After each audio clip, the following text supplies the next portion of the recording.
Assalamualaikum warahmatullahi wabarakatuh.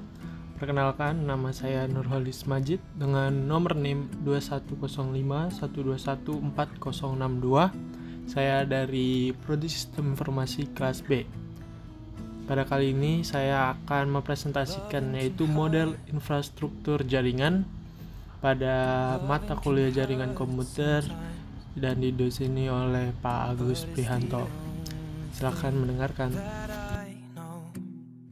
Kita masuk ke pengertian. Jaringan komputer adalah sebuah kumpulan komputer dan peralatan lainnya yang terhubung dalam satu kesatuan. Adapun fungsi jaringan komputer yang paling sederhana adalah memudahkan membagi beban kerja perangkat untuk menjalankan sebuah program. Selain itu, fungsi jaringan komputer yang berikutnya adalah menghemat sumber daya. Ada pula memudahkan orang untuk mengakses data yang sebelumnya telah diizinkan untuk dibagi dan diakses dimanapun dan kapan saja. Jaringan komputer juga memudahkan orang untuk saling terhubung dan menjalin komunikasi baik di dalam negeri maupun di luar negeri. Jaringan komputer juga dibedakan atau dipisahkan menjadi dua, yaitu satu, jaringan terpusat, dan satu lagi adalah jaringan terdistribusi.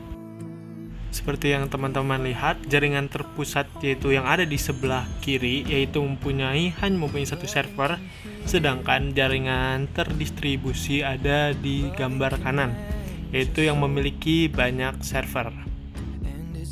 Saya akan menjelaskan jaringan terpusat terlebih dahulu. Jaringan terpusat atau bahasa Inggrisnya centralized network, yaitu jaringan yang terdiri dari komputer klien dan komputer server, di mana komputer klien bertugas sebagai perantara dalam mengakses sumber informasi atau data yang berasal dari komputer server. Lalu selanjutnya jaringan terdistribusi atau bahasa Inggrisnya distributed network, yaitu merupakan hasil gabungan dari beberapa jaringan terpusat. Jadi server atau servernya yang banyak, sehingga memungkinkan beberapa komputer server dan klien dapat saling terhubung dan membentuk suatu sistem jaringan, di mana banyak sistem server dan juga banyak user, sedangkan jaringan terpusat tadi hanya mempunyai satu server. Itu dia perbedaannya.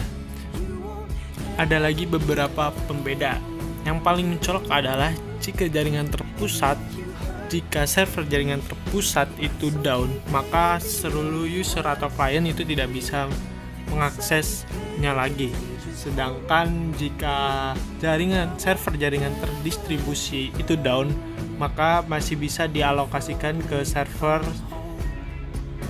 selain dari server yang down tersebut. Lalu kita masuk ke model jaringan berdasarkan cakupan.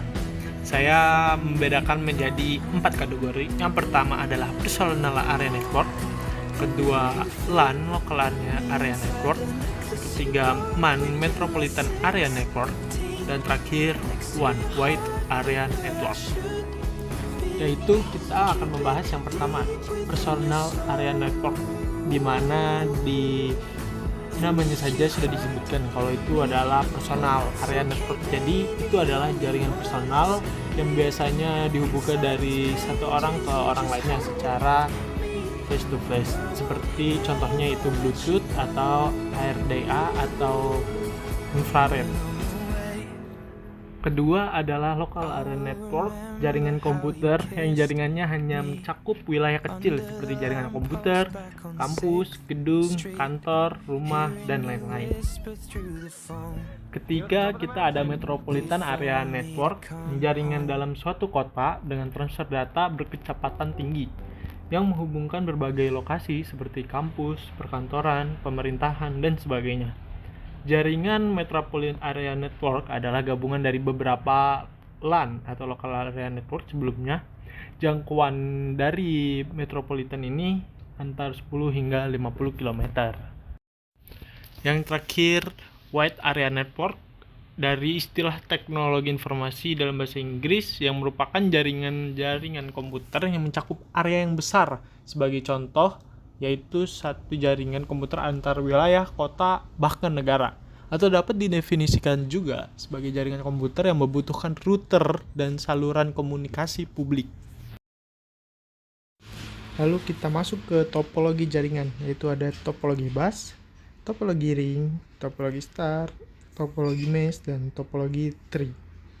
Kalian bisa melihat sendiri di gambar macam-macam topologinya. Seperti yang teman-teman ketahui, sekarang kita masuk ke pembagian jaringan penggunaan kabel. Kalian pasti tahu kan, kalau misalkan sekarang internet sudah zamannya yang tidak memakai kabel.